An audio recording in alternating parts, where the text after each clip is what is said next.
Gloire à Jésus. Amen, amen. Voilà, donc, nous avons déjà prié pour la parole. Nous allons lire directement dans Tite, chapitre 2, versets 11 à 14. C'est un passage vraiment que j'aime bien. Et nous allons lire aussi d'autres passages et nous allons prier. Voilà, Tite, chapitre 2, versets 11 à 14. J'ai lu la parole de Dieu. Car la grâce de Dieu, source de salut pour tous les hommes, a été manifestée.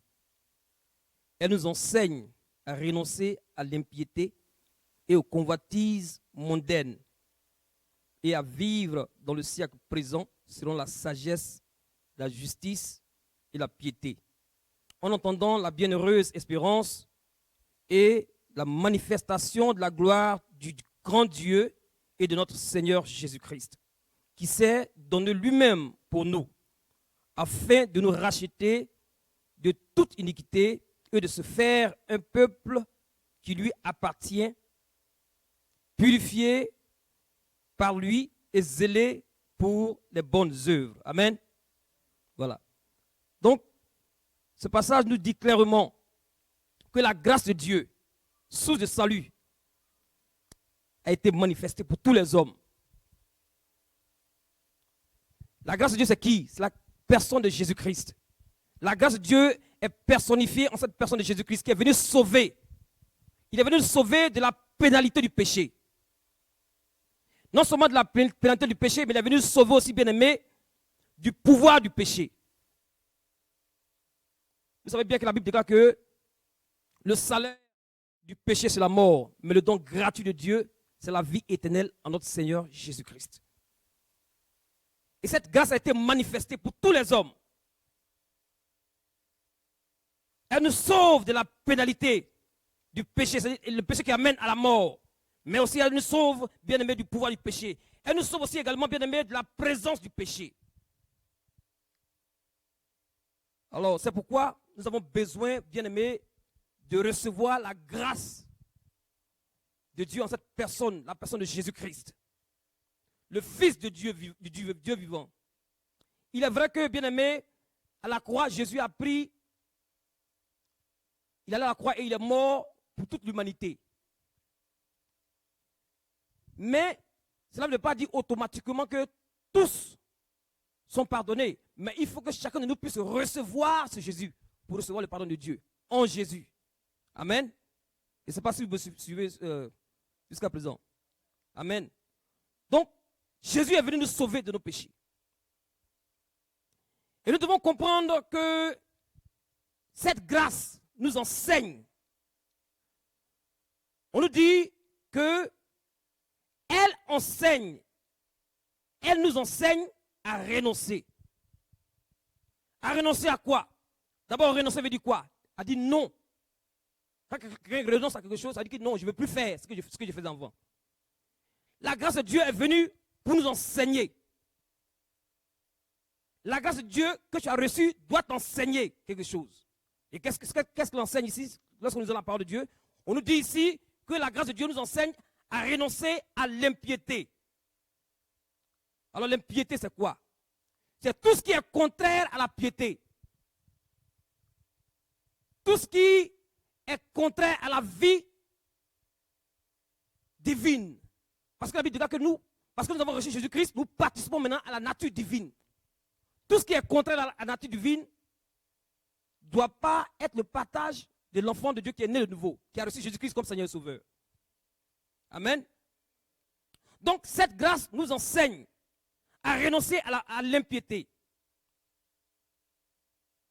à dire non à tout ce qui est contraire à la piété. Non seulement à dire non à l'impiété, mais aussi aux convoitises mondaines. Alors les convoitises mondaines sont les désirs sans retenue de posséder charnellement quelque chose ou quelqu'un, sans se soucier des conséquences. Les convoitises charnelles, je le dis encore, les convoitises mondaines sont les désirs sans retenue de posséder charnellement quelqu'un ou même quelque chose sans se soucier des conséquences. La convoitise du monde, avec ses passions, ses désirs, ce sont des choses qui font la guerre à nos âmes. Tu es né de nouveau, bien-aimé, il y a des choses dans ce monde qui vont te faire la guerre, qui vont faire la guerre à ton âme. Et c'est pourquoi l'enfant de Dieu doit comprendre. Il doit grandir dans la connaissance de Dieu. Pour savoir qu'il n'est plus de ce monde. Il est dans ce monde, mais il n'est plus de ce monde. Il doit maintenant éviter certaines choses. Il ne doit plus marcher, mais marcher avant. La grâce de Dieu que nous avons reçue, elle nous enseigne à renoncer à l'impiété et au convoitisme mondain. Non seulement ça, la Bible déclare que dans 1 Jean 2, versets 15 à 17, voici ce qu'il est dit. La Bible déclare que n'aimez point le monde, ni les choses qui sont dans le monde. Si quelqu'un aime le monde, l'amour du Père n'est point en lui. Car tout ce qui est du monde, la convoitise de la chair, la convoitise des yeux, l'orgueil de la vie, ne vient point du Père, mais vient du monde. Le monde et sa convoitise passent aussi. Amen. Le monde et sa convoitise passent, mais celui qui fait la volonté de Dieu demeure éternellement. Amen. Il y a un amour que le Père n'aime pas. Il y a un amour que le Père n'aime pas. En tant qu'enfant de Dieu, tu dois connaître c'est quel amour que le Père n'aime pas. La parole de Dieu dit clairement ici, il y a l'amour du monde que le Père n'aime pas. Tu es né de nouveau, tu as reçu Jésus-Christ comme Seigneur et Sauveur. Tu dois maintenant tâcher à vivre selon la volonté de Dieu. Et c'est ce qu'il est dit ici. Mais celui qui fait la volonté de Dieu demeure éternellement. Donc en un mot, celui qui ne fait pas la volonté de Dieu ne peut pas demeurer éternellement. Et faire la volonté de Dieu, c'est connaître Jésus-Christ. Non seulement la parole nous dit ici que la grâce de Dieu nous enseigne à renoncer à l'impiété, au convoitisme mondain. La Bible dit que nous devons vivre dans ce siècle présent selon la sagesse, la justice et la piété. Cette grâce t'enseigne à renoncer à l'impiété, à toute convoitise mondaine, mais à vivre dans ce siècle présent selon la sagesse de Dieu, selon, bien aimé, la justice de Dieu et selon la piété.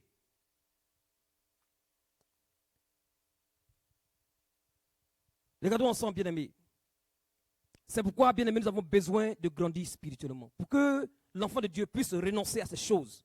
S'il n'y a pas de croissance spirituelle en lui, il est vraiment difficile de renoncer aux choses qui ne sont pas la gloire de Dieu et de s'attacher aux choses qui sont de la gloire de Dieu. Il est dit clairement ici. Dans le livre Proverbe, il est dit que la crainte de l'Éternel est le commencement de la sagesse. Et la sagesse, c'est de détruire tout ce qui est mal. Nous devons réaliser cela. C'est pourquoi nous avons besoin de grandir spirituellement. Parce qu'un bébé ne peut pas comprendre ces choses. Tu es né de nouveau, c'est bien. Mais il faut grandir. Et le désir de Dieu, c'est que chacun de nous puisse croître spirituellement. Imaginez-vous aller dans un restaurant et vous vous trouvez dans ce restaurant des hommes qui sont habillés en cravate, dans leurs costumes, des femmes dans leurs robes, et ils sont assis avec des gros biberons, ils sont en train de boire le lait. Dans leurs diapers en plus. Ce n'est pas normal. Il faut que l'enfant de Dieu cherche à grandir. Nous devons vivre selon la justice de Dieu. Et encore, pour vivre selon la justice de Dieu, nous avons besoin de grandir spirituellement. Celui qui n'est pas mature ne pourra pas discerner vraiment ce qui est juste et ce qui n'est pas juste. C'est pourquoi tu as besoin de grandir. Parce que quand tu es grand, tu es mature, tu sais ce qui est bien. Tu sais ce qu'il faut faire, tu sais ce qui glorifie le Seigneur. Et ce que tu vas rechercher, c'est ce que tu vas chercher à faire. Discerner la volonté de Dieu. Quand tu es mature, tu sais discerner la volonté de Dieu. Tu peux dire non. Là où les gens veulent que tu dises oui, et tu pourras dire oui, là où les gens vont dire non. Parce que tu es en contact directe avec le Saint-Esprit. Amen. Nous avons besoin de vivre selon la justice de Dieu. Nous avons besoin, bien aimé, de dire non à l'impiété, au convoitisme mondain, mais nous devons marcher dans la justice de Dieu. Nous avons besoin de vivre une vie de piété, l'attachement à Dieu. La grâce de Dieu nous enseigne ces choses. La grâce de Dieu nous amène à grandir spirituellement en marchant selon la parole de Dieu. Alléluia. Et c'est ce que Paul a dit à Timothée, son fils spirituel. Dans 2 Timothée 2, verset 22, il dit quoi? Il dit, fuis les passions de la jeunesse et recherche la justice, la foi, la charité, la paix avec ceux qui invoquent le Seigneur d'un cœur pur. En un mot, il attend de dire à Timothée, vis une vie de piété.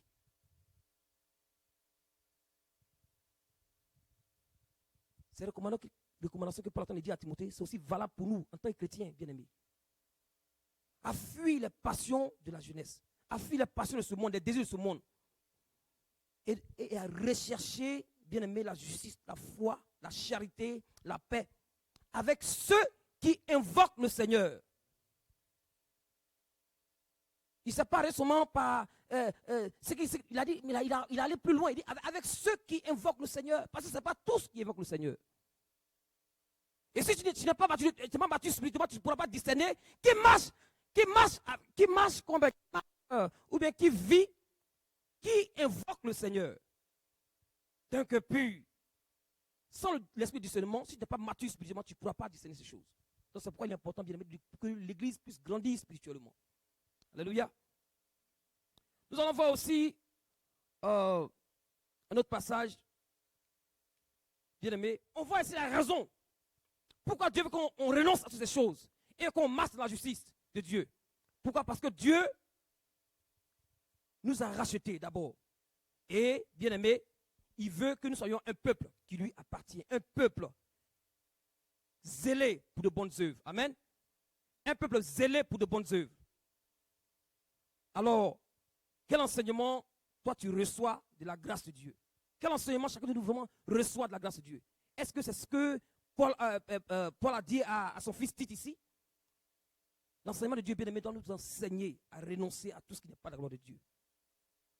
Dans 1 Corinthiens 6, verset 19 à 20, il est dit, ne savez-vous pas que votre corps est le temple du Saint-Esprit qui est en vous et que vous avez reçu et que vous ne vous appartenez point à vous-même, car vous avez été racheté à un grand prix.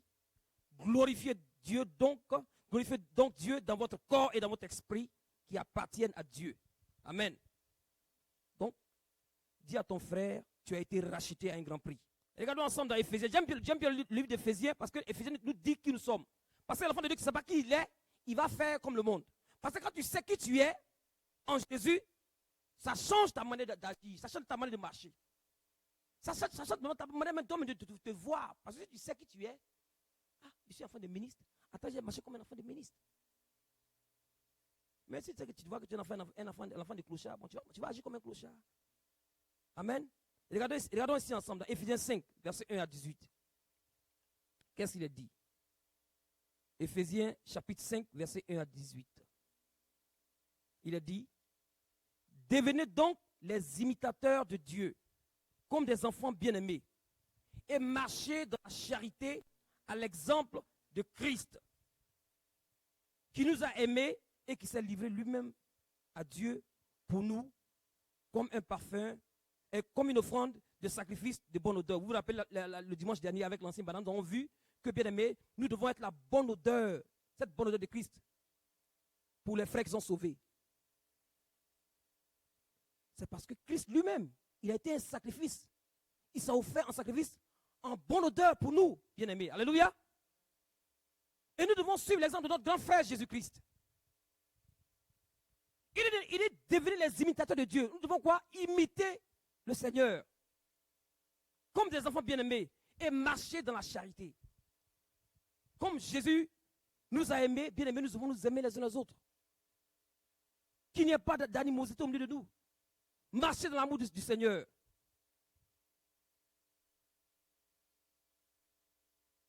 Et il continue à dire au verset 3. que l'impudicité, qu'aucune espèce d'impureté et que la cupidité ne soit pas nommée parmi vous, ainsi qu'il convient à des saints.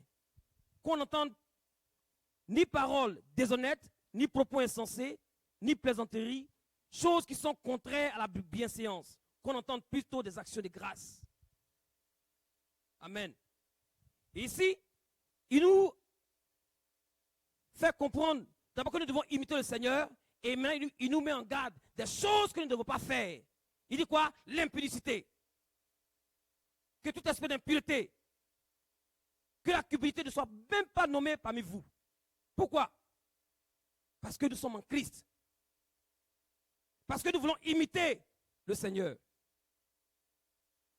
Il dit qu'on n'entend ni paroles déshonnêtes, ni propos insensés, ni plaisanteries, choses qui sont contraires à la bienséance, mais qu'on entende plutôt des actions de grâce, des choses qui glorifient le Seigneur. C'est-à-dire quand tu es avec ton frère, ta soeur, c'est-à-dire partout où tu vas, tu dois des paroles qui sortent de ta bouche, des paroles qui sortent de ta bouche, ce sont des choses, des paroles bien-aimées, des actions de grâce qui glorifient le Seigneur. Parce que la Bible dit que nous devons, dans tout ce que nous faisons, nous devons faire tout pour la gloire de Dieu. Amen. Nous devons faire tout pour la gloire de Dieu parce que nous sommes des enfants de Dieu. Et verset 5, il dit quoi? Car, sachez-le bien, aucun impudique ou impur ou cupide, c'est-à-dire idolâtre, n'a d'héritage dans le royaume de Christ et de Dieu. Il nous met ici, c'est un avertissement qu'il donne à l'église. Il dit, sachez-le bien, qu'aucun impudique ou impur, c'est-à-dire idolâtre, n'a d'héritage dans le royaume de Christ et de Dieu.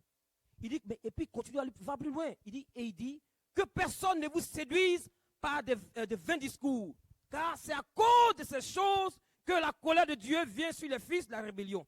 Donc, non seulement il a fait comprendre qu'ils sont nés de nouveau, ils doivent imiter le Seigneur, mais il les avertit en même temps. L'avertissement, Dieu nous avertit. Les promesses de Dieu, bien-aimés, viennent avec les avertissements.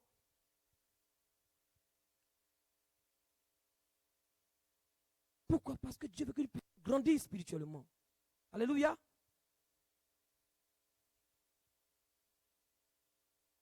Sachez-le bien, que personne ne vous séduise par de vains discours. Parce que c'est à cause de ces choses que la colère de Dieu vient sur les fils de la rébellion. Mais il continue à le dire, il dit, n'ayez donc aucune part avec eux. C'est pourquoi il est vraiment important de faire attention avec qui tu t'associes. On n'a pas dit de ne pas avoir camarade. Mais dans ton but, si tu es là-bas, tu es camarade là-bas, il faut aller les gagner. Il ne faut pas qu'eux te gagnent. Parce que tu es la lumière. Chacun de nous est la lumière. Tu as reçu Jésus-Christ dans ton cœur, tu es Seigneur Sauveur. Tu es la lumière maintenant. Tu dois vivre dans la lumière, marcher dans la lumière, marcher dans l'amour du Seigneur. Tu vas là-bas avec amour pour les faire comprendre que Jésus les aime, Jésus veut les sauver. Je ne sais pas si vous comprenez, mes frères. Nous devons glorifier le Seigneur dans tout ce que nous faisons. Et ne pas nous laisser séduire. Des gens qui vont venir dire, oh, ça ne fait rien, Jésus est venu à la grâce, ça ne fait rien, la grâce de Dieu, tu peux faire, non. La grâce de Dieu est là, mais la grâce de Dieu doit t'enseigner. A dit non à ce qui n'est pas de la gloire de Dieu. Ce que Dieu dit non, tu dis non aussi. Parce que tu veux imiter le Seigneur. Quand le Seigneur dit non, toi aussi tu dois dire non. Si le Seigneur dit oui, tu dis oui, parce que tu veux imiter le Seigneur. C'est ce que Paul attend de dire. Il ne faut pas se laisser séduire,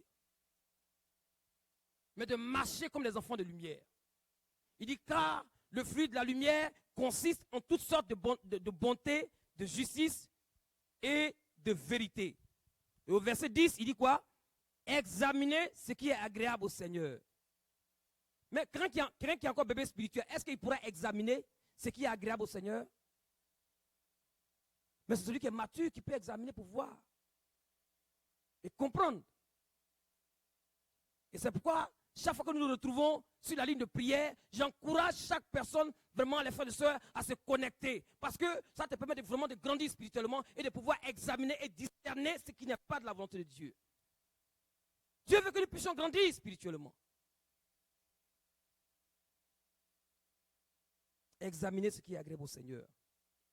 Et ne prenez point part aux œuvres infructueuses des ténèbres. Pourquoi? Parce que tu es un enfant maintenant de lumière. Tu étais dans les ténèbres, Jésus t'a pris des ténèbres, il t'a amené maintenant à son admirable lumière. Tu dois maintenant marcher dans la lumière. Vivre selon la lumière de la parole de Dieu. Ce n'est pas à toi de décider comment tu dois vivre, mais c'est la parole de Dieu de t'instruire comment tu dois vivre ta vie sur la terre. Parce que tu es un enfant de lumière et tu dois vivre selon la lumière. Alléluia. Au verset 12, il dit, non, au verset 11 d'abord plutôt, il dit, ne prenez point part aux œuvres infructueuses des ténèbres, mais plutôt condamnez-les. Alors, quand tu entends ça, quand tu lis ça, tu te dis, ouais, condamner qui? Il est en train de condamner les gens qui sont dehors. Qu'est-ce que nous devons condamner ici, les frères? Les œuvres.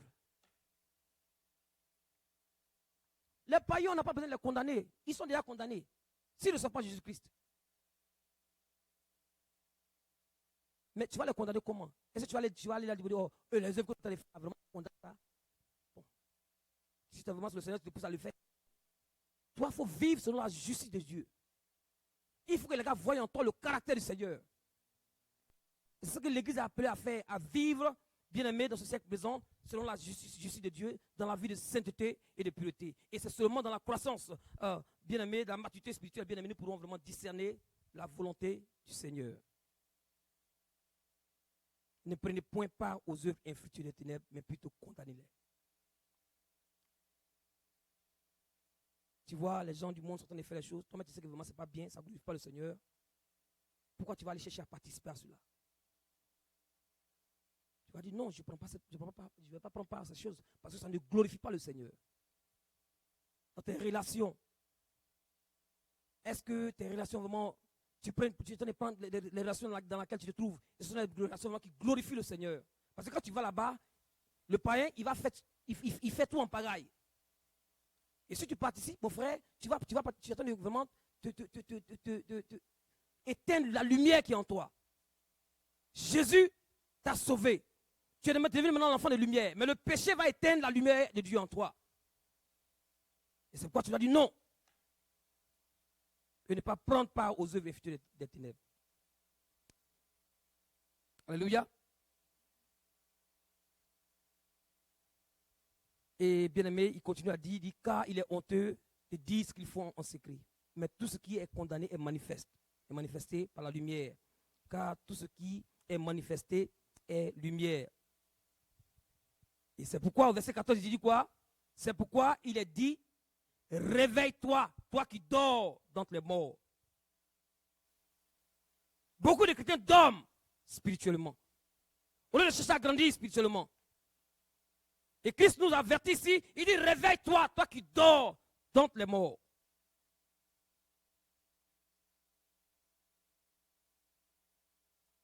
Le Seigneur veut que nous soyons éveillés, que nous puissions faire vivre, bien aimé, briller sa lumière qui est en nous. Alléluia. Au verset 15, il dit, prenez donc garde de vous conduire avec circonception, non comme des insensés, mais comme des sages. Celui qui a reçu Jésus-Christ dans son cœur en tant que Seigneur Sauveur, c'est un enfant qui est sage, qui doit être sage. Il doit marcher, il doit chercher à ce qui n'est pas de la gloire de Dieu. C'est vrai, on a dit que cette année, l'année de la grâce, l'année de grandir dans la connaissance du Seigneur. Mais ça dépend de chacun de nous. Qu'est-ce que tu fais pour que tu puisses grandir spirituellement? L'église est là. Les temps de prière sont là. Mais qu'est-ce que chacun de nous vraiment, nous faisons vraiment pour grandir spirituellement? C'est ça qui va faire la différence, mes frères et sœurs. Si chacun de nous vraiment s'efforce à s'attacher à la parole du Seigneur, à venir dans les temps de prière, à bien aimer, à participer à la vie divine, vous allez voir que, bien aimé, tu vas voir que ta vie, maintenant, et puis l'année prochaine, ce ne sera pas la même chose. Parce que tu as fait un effort pour grandir spirituellement. C'est pourquoi il y a beaucoup de chrétiens qui même, ils sont incapables de prier pour quelqu'un. Quand il y a quelque chose, on appelle le pasteur. Mais quand il y a quelque chose, ils ne peuvent même pas prier même pour eux-mêmes. Vous savez, papa, il est à Milwaukee là. Donc, tu vas attendre que papa vienne d'abord avant les choses, donner les choses de prière. C'est pas normal. Tu es chrétien, tu ne peux pas prier pour toi-même. Il y a un problème. Tu es un enfant de Dieu, tu dois comprendre que l'Esprit de Dieu est en toi. Il faut prier. Quand tu reçois une attaque, tu dois prier parce que le Saint-Esprit est en toi. La Bible dit que l'Esprit en nous est plus fort que l'Esprit dans le monde.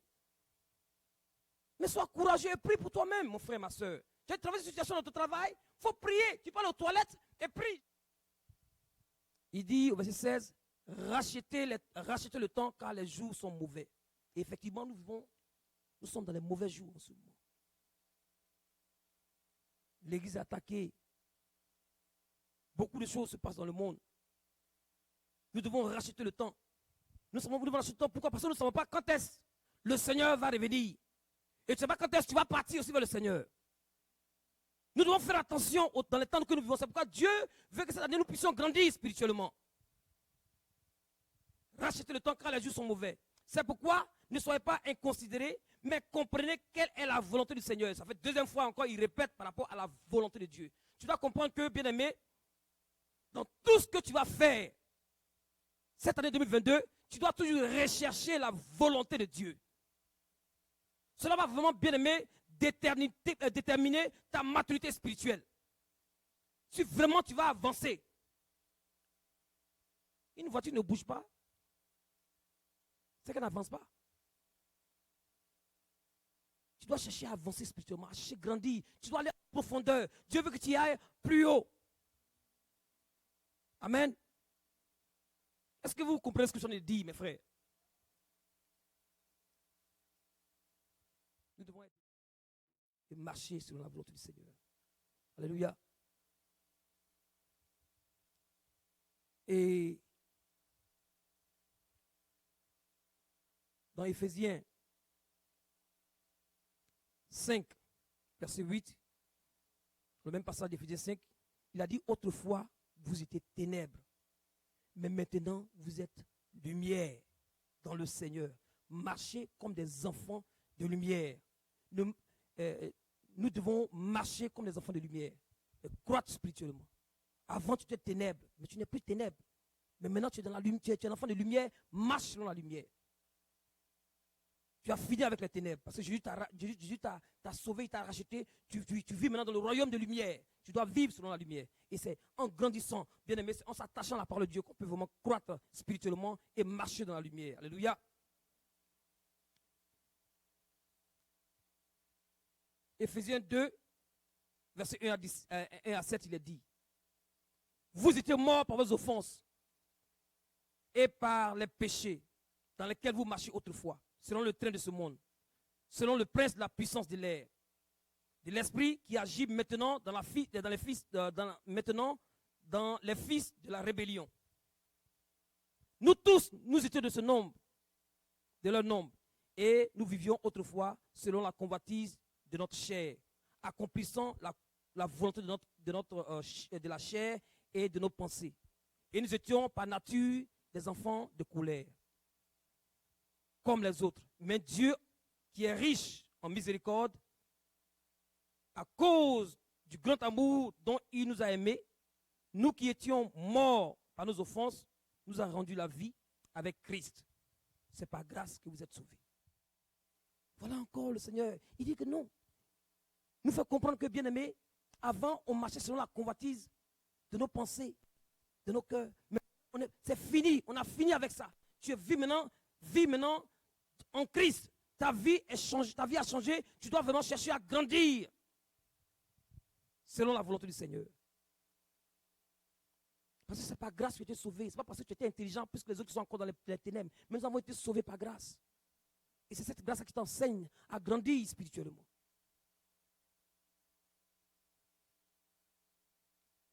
Mais quand nous lisons où il nous dit, nous sommes bien aimés assis ensemble dans les lieux célestes. Est-ce que toi, tu te vois assis dans le Seigneur, assis dans les lieux célestes avec le Seigneur? Parce que c'est ça qui fait la différence.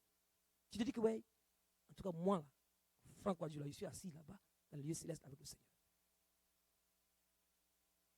Mais si tu ne vois pas assis, que tu te vois à terre ici, bon, tu vas marcher agrandir. Mais vois-toi assis dans le Seigneur, dans les lieux célestes là-bas avec le Seigneur. Et ça fait la différence, bien aimés, mes frères et sœurs. Il dit pour montrer dans ce siècle présent, dans ce siècle à venir, l'infinie richesse de sa grâce par sa bonté envers nous en Christ.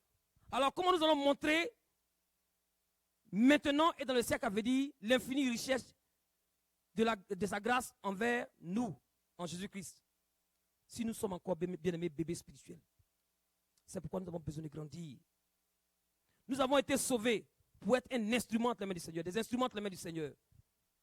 Aujourd'hui, nous allons commencer notre premier jour de jeûne du mois de février.